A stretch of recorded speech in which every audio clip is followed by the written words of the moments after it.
Isang magandang araw na lang po ng Sabado, mga sambayanan karerista. Muli tayo nasa ere, Mangkelos TV, para bigyan daan na naman ang ating mga giya sa araw na to, August 17, 2024, Sabado, kung saan meron po tayong 7 pangarerang paglidibangan at magsisimula po ng alas 3 ng hapon na iginawad po ng management ng Metrotorp. May kakapal na naman po ang pagkaka-line up, lalo na pagdating sa bandang likuran, kung saan ang pinakamarami ay mga 12 o 11 kalahok, ngunit sa harapan ay naglaro sa 8 hanggang 9 na mga kalahok. Kaya maganda naman po ang pagkaka-line up nito. Sa punto pong ito, samahan niyo na rin po ako at uumpisa na rin po natin ngayon. Salamat po. Karera numero 1, post time is 3 o'clock p.m. May distansyang 1,400 meters. Start po ng winner take all, races 1 to 7. Isang class 5, split group 6 to 10 at meron tayong 6 entries. Ating pong first choice dito, yung kalahok numero 1, Abalicious na isang derimate at kinambyo na po kay CB Garganta ang renda from BJB Galleta. Ang kanyang pinakuling takbo, ito ay dumating lamang po ng pang-5 kay Monument, at base sa kanyang ikinilos doon, siya po ay nanatiling nasa ika-6 na pwesto pagsapit ng 1/4 at 1/2 mile, at nung malapit na dumating sa meta ay kumilos lang po ng bahagya upang dumating po ng pang-5. Sa aking palagay, mukhang nakaploat lang po ito ron, baka nakikiramdam lang po ito. Atin naman pong panigundo rito yung kalahok numero 6, One for the Road, na sa akin pagkakabasa wala naman pong ibang matuling dito kundi siya lang, at kung sakaling mapapabayaan at mapapabor sa kanya, maaaring makatapos po ito rito. Ito ay dumating lang po ng 4th pwesto nung August 7 kay Maki Boy. Kaya para rito sa karera numero 1, pampremera numero 1, panigundo numero 6. Karera numero 2, start po ng Pick 6, races 2 to 7. Ito po ay isang class 4, group 28 to 33 at may distansyang 1,400 meters. 7 entries, isang couple, yung numero 4. Ating pong pampremera rito yung kalahok numero 7, American Pareya, na papatubayan po ni J.L. Ciego Jr. Ito po ay may takbong pwedeng iuna sa harapan at pwede rin pong i-pacing. Ang pagtala po ito ng panalo na impresibo nung July 28, kung saan tinalo niya po si Doña Chichay at Benji's Prayer. Bilang panigunda naman natin yung debukang numero 1 Easy Way na regular rider na po ang rerenda, si JB Hernandez. Na 4th pwesto lamang po ito nung August 3 kay Magandang Dilag. Pero may naitala po itong panalo na nanalo po siyang banderang tapos nung June 7, kung saan tinalo niya po si Ninong at Mahusay Ay. Kaya't para rito sa karera numero 2, pampremera numero 7, panigundo numero 1. Karera numero 3, start po ng Pick 5, races 3 to 7. Isang class 5, split group 5 for placers at may distansyang 1,400 meters, 7 entries. Ating pong first choice dito yung kalahok numero 4, Blown Away, na papanubayan po ni BJB Galleta. Ito po ay naiuna sa harapan at pwede rin ng putong i-pacing o iparimate rin. Dumating lamang po ito ng tersera pwesto nung August 10 kay Manila Boy, at nung August 2 naman siya po ay na 4th pwesto kay Little Miss Saturday. Panigunda po natin dito yung kakwadra niyang numero 7, Time for Music, na may angkin tuling at pwede rin naman pong i-pacing. Dumating po ito ng tersera pwesto noong August 7 kay Teng Teng Enteng at papatnubayan po muli ni RC Suson. Isama natin bilang panersera yung numero 5, Blue Label, na renda ni si Penson. Ito po may prebang kung saan na tersera pwesto po ito noong July 20 kay Brainchild. Kaya para rito sa karera numero 3, pampremera numero 4, panigundo numero 7 at panersera numero 5. Karera number 4, distance 1,400 meters. Isang class 3 and 4 merge, group 34 to 39, 40 to 46. Start ng Pig 4, races 4 to 7, meron 6 entries.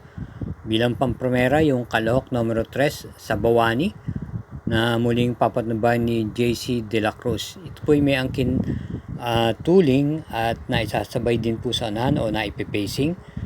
Meron po itong panalong naitala kung saan nanalo po siya ng Diado noong July 27 at tinalo niya po sila Black Star at Wild is the Wind, gayon din po si Grand Laughter.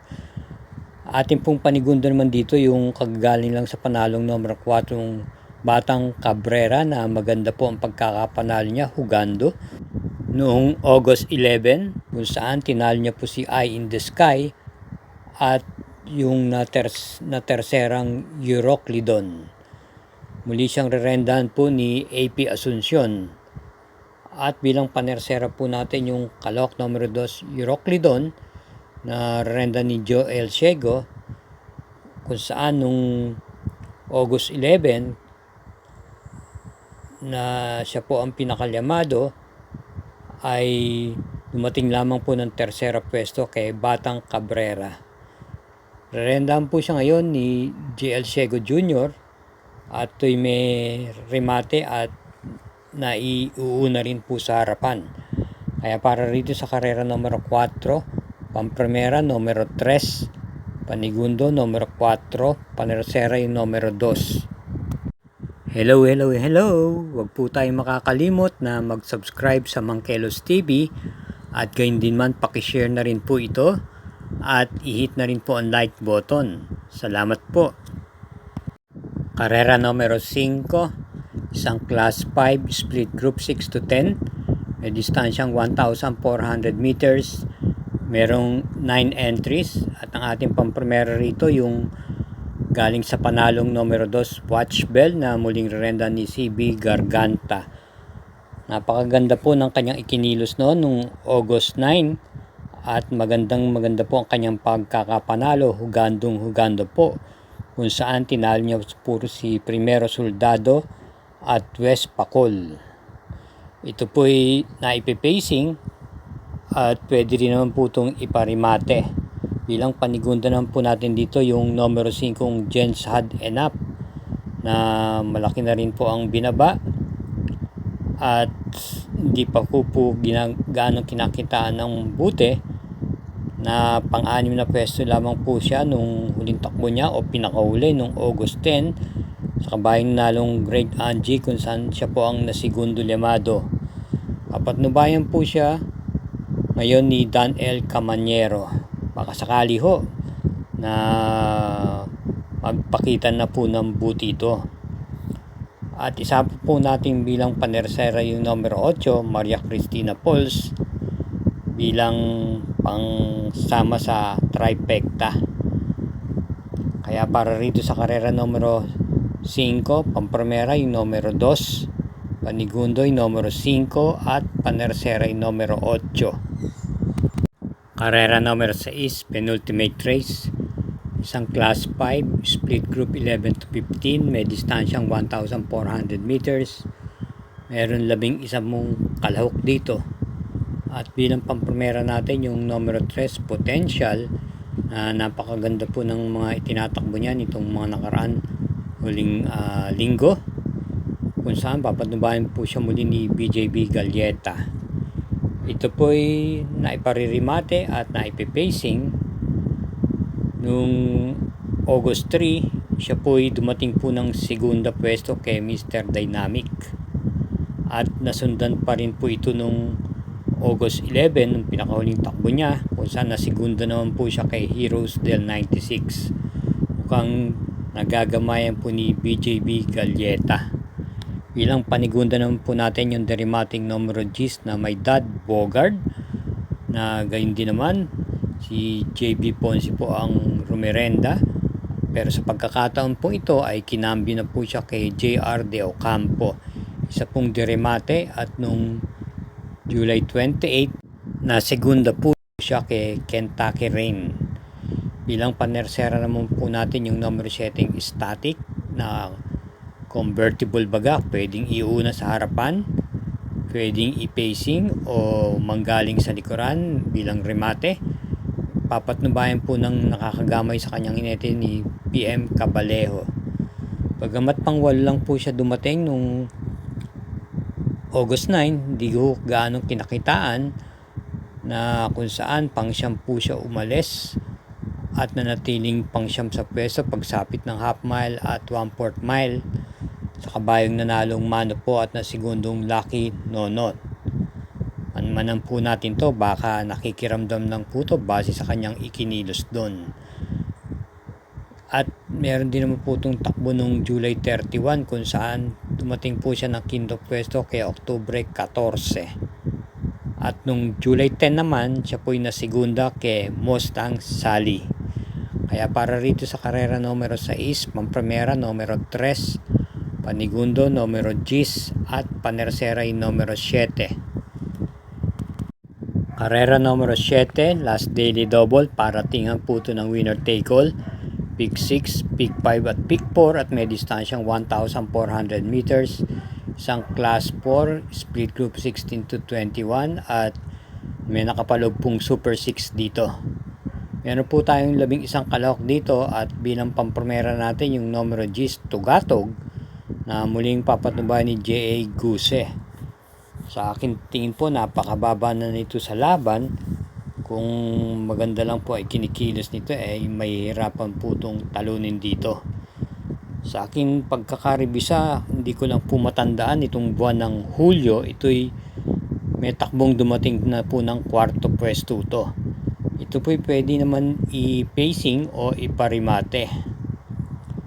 At bilang panigunda po natin dito yung kalahok numero 3 Darna na papatnubayan po ni Joel Ciego.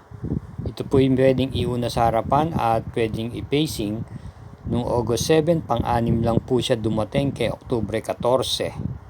At noong July 28, maganda-ganda naman po ang kanyang ikinilos kung saan na tersera pwesto naman po siya kay Money for Bifani. At bilang panersera po natin dito, isama po natin yung kalahok numero 11 Hang Loose na muling papatnubayan ni O.P. Cortez. Alam naman natin ito ay debutong kabayo at wala hong masyadong matuling-tuling dito sa grupong ito. At may tapang po ito sa harapan. Napakasarap po nitong sundan dahil parati pong nalalaban ang ating puhunan. Kaya para rito sa karera numero 7, Pamprimera yung numero 10, Panigundo numero 3 at Panerseray numero 11. Okidok, natapos na po ang isang araw natin sa pagbigay ng giya. Thank you again for watching mga katrokis at masugid na tagsubaybay ng Mangkelos TV.